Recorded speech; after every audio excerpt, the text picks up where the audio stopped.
bahwasanya siapa yang mengabulkan satu hajat daripada hajat saudaranya yang muslim, itu pahalanya lebih banyak daripada iktikaf di masjid 10 tahun. Iktikaf di masjid berapa tahun?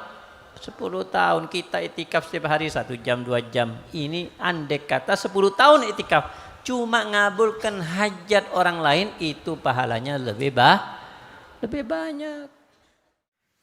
Termasuk daripada macamnya ibadah adalah memberikan kebaikan, manfaat kepada orang lain. Nah, semuanya tenang. Memberikan manfaat kepada orang lain itu adalah ibadah termasuk yang tinggi pahalanya.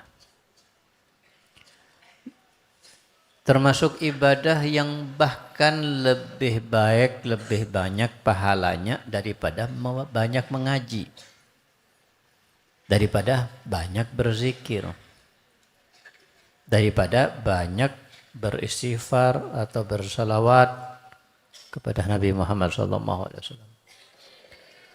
Kenapa? Karena ini adalah manfaat muta'addi. Dan itu adalah manfaat yang qasir. Manfaat muta'addi lebih utama daripada manfaat qasir. Apa yang dimaksud dengan manfaat muta'addi? Manfaat muta'addi itu yang manfaatnya dirasakan juga oleh orang lain. Ada orang kaya punya harta. Hartanya dibagi kepada orang miskin. Ada manfaat untuk orang lain enggak? Ada. Itu namanya nafa muta'addi. Amal muta'addi. Kebaikan yang dirasakan juga oleh orang lain. Beda misalnya zikir. La ilaha illallah, la ilaha illallah, la ilaha illallah. Manfaat enggak untuk dirinya? Untuk dirinya manfaat enggak? Apa manfaat untuk orang lain? Enggak. Itu namanya manfaat qasir. Nah, ada kaidah dikatakan an-nafa' al-muta'addi afdal minan nafa' al-qasir. Kebaikan yang dirasakan kebaikannya juga oleh orang lain itu lebih utama daripada kebaikan yang hanya kembali kepada dirinya sendiri. Enggak dirasakan kebaikan tersebut oleh orang lain. Kebaikan yang untuk dirinya sendiri misalnya banyak puasa. Kembali kepada dirinya. Orang lain enggak merasakan manfaat. Banyak zikir, banyak ngaji, banyak sholawat, baca istighfar. Baik apa enggak itu? Baik, tapi ada yang lebih baik. Sehingga manusia harus berpikir. Manusia punya apa? Punya akal. Gunakan akalnya. Orang yang cari duit, mereka menggunakan akalnya. Orang cari duit berpikir, di mana ya? Atau berpikir, apa ya yang bisa laris kalau dijual? Yang bisa mendatangkan keuntungan kalau dijual? Pikir, jual apa ya? Jual apa ya? Perlu berpikir apa enggak itu? Berpikir. Jangan asal menjual. Jadi apa yang dibutuhkan masyarakat? Apa yang dicari oleh mereka? Berarti itu yang akan laris kalau dijual. Paham? Jual es, air es, jual yang dingin-dingin di saat siang hari panas-panas. Laris. Ya kan? Jual yang anget-anget di saat musim dingin, malam-malam musim dingin, hujan, yang enak anget-anget. Ya kan? Bakso anget, teh anget, Indomie anget. Tapi kalau panas, jangan minum Maka mereka berpikir, jadi apa yang cocok untuk dijual? Dijualnya di mana? Berpikir mereka. Jual makanan, jual buah-buahan di mana? Di pasar buah. Jangan jual buah-buahan di kuburan. Nggak laku? Nggak laku. Kalau mau jual di kuburan apa ya yang laku? Buah bunga. Pasti akanlah laku. Nah, jadi semuanya perlu berpikir. Di pondok apa yang jual kitab, jual buku, jual punya mama, jual manfaat. Nah, berpikir seperti itu. Maka itu dunia. Maka pencari akhirat sama juga dengan pencari dunia. Kalian pencari akhirat apa dunia sekarang? Akhirat. Harus kalian berpikir. Apa ya yang mendapatkan keuntungan yang banyak untuk akhirat? Artinya mana yang lebih banyak pahalanya daripada amal kebaikan? Amal kebaikan banyak tapi bukan pahalanya semuanya sama. Pahalanya berbeda-beda. Zikir bagus. Ada yang lebih bagus daripada zikir. Mengaji. Bisa lebih bagus, ada yang lebih bagus dari mengaji. Bersalawat. Ada yang lebih bagus daripada bersalawat. Belajar dari majelis. Bahkan ada yang lebih bagus lagi dari itu. Birrul walidain, bakti sama orang tua, bakti dengan guru. Bahkan mengabulkan hajat orang lain itu lebih afdal daripada banyak sholat, banyak iktikaf, banyak mengaji.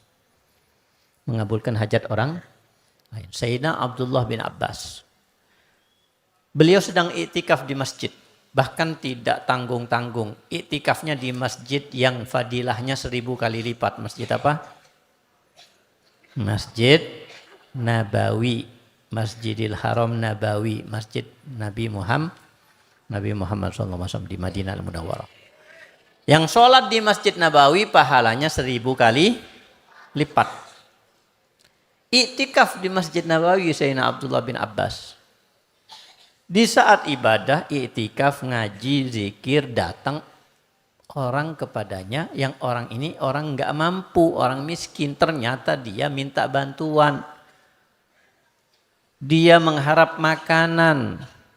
Ditinggalkan zikirnya, ditinggalkan Qur'annya, ditinggalkan iktikafnya. Dibawa itu orang miskin datang atau dibawa ke rumahnya. Diberikan gandum, diberikan makanan pokok, diberikan apa yang dibutuhkan, ditinggal ibadah itu semuanya. Balik lagi, kemudian murid-muridnya, sahabat-sahabatnya berkata kepadanya, ya Imam, cuma gara-gara orang tua itu, cuma gara-gara orang miskin itu, engkau tinggalkan iktikaf di masjidmu, di masjid Rasulullah. Engkau tinggalkan ngaji, engkau tinggalkan zikir, ibadah. Cuma gara-gara orang miskin itu. Maka Sayyidina Abdullah bin Abbas menjawab, ketahuilah wahai fulan, bahwasanya penghuni kuburan itu, siapa yang yang ada di Masjid Nabawi? Kuburannya siapa? Nabi Muhammad SAW. Penghuni kuburan itu mengatakan, bahwasanya siapa yang mengabulkan satu hajat daripada hajat saudaranya yang muslim, itu pahalanya lebih banyak daripada iktikaf di masjid 10 tahun. Iktikaf di masjid berapa tahun? 10 tahun. Kita iktikaf setiap hari 1 jam, 2 jam. Ini andai kata 10 tahun iktikaf. Cuma ngabulkan hajat orang lain, itu pahalanya lebih banyak. Maka harus pintar-pintar memilih pahala yang mana yang banyak. Memilih mana ibadahnya yang lebih utama. Jangan seperti kisahnya Imam Junaid. Yang Imam Junaid ini, dia banyak beribadah. Terutama ibadahnya itu yang banyak, terutama ibadah sholatnya. Sholat terus. Nggak tahu, setiap hari itu ratusan rakaat sholatnya itu. Sama seperti Imam Ali Zainal Abidin. Setiap hari berapa rakaat? 1000 rakaat. Imam Ali Zainal Abidin setiap hari itu 1000 rakaat itu. Gimana itu nggak banyak gitu. Kita aja sholat tarawih 20 rakaat ditambah witir 3 rakaat, 23 rakaat. Seakan-akan sudah banyak ibadahnya. Padahal cuma 23 rakaat. Imam Ali Zainal Abidin 1000 rakaat setiap hari. Bukan cuma Ramadan. Tiap hari 1000 rakaat beliau ini. Banyak sholat. Tapi bukan banyak sholat aja. Semuanya banyak. Sedekahnya banyak. Zikirnya banyak. Ngajinya banyak. Ini Imam Junaid banyak ibadah. Terutama sholatnya. Jadi sholat sunnah lagi, sholat sunnah lagi, sholat sunnah lagi. Suatu hari, di saat Imam Junaid ini sholat sunnah, datang ibunya ke rumahnya. Ibunya ini mengetuk pintunya. Ya Junaid, ya ibni Junaid, wahai anakku Junaid. Imam Junaid ini sedang sholat sunnah berpikir, ya Allah, aku sedang sholat. Masa aku akan batalkan? Aku ini sholat untuk Allah. Masa cuma demi manusia aku batalkan? Ana teruskan sholat ana. Diteruskan sholatnya karena mengharap atau menyangka sholatnya dia itu lebih utama daripada memenuhi panggilan siapanya? Ibunya. Sehingga ibunya sudah berkali-kali memanggil, nggak ada jawaban, pulanglah, baliklah ibunya. Hari kedua, ibunya datang lagi. Diketuk pintu, Imam Junaid sedang apa? Sedang sholat. Karena banyak sholat beliau. Kalau kita di rumah kita, teman kita datang ke rumah kita, kita sedang apa? Main HP, main game online, nonton apa? Ya. Ini orang datang ke rumah beliau sedang sholat. Ibunya datang kedua kali sedang sholat. Dan sama dengan cerita yang hari pertama. Lebih mendahulukan sholatnya daripada memenuhi panggilan ibunya. Karena ibunya sudah teriak enggak ada yang membukakan pintu. Balik lagi lah. Terulang lagi hari keberapa? Hari ketiga. Maka cerita yang sama terulang juga di hari ketiga. Karena kesel akhirnya ibunya. 3 kali gak dibukain pintu oleh anaknya sendiri ini. Ibunya langsung mendoakan dengan doa yang gak baik. Hati-hati dengan doa orang tua ya. Doa orang tua itu qabul. Doa orang tua mustajab. Doa orang tua tembus langit. Doa orang tua gak ada penghalang antara doa tersebut dengan Allah SWT. Makanya Nabi kita Nabi Muhammad SAW bersabda,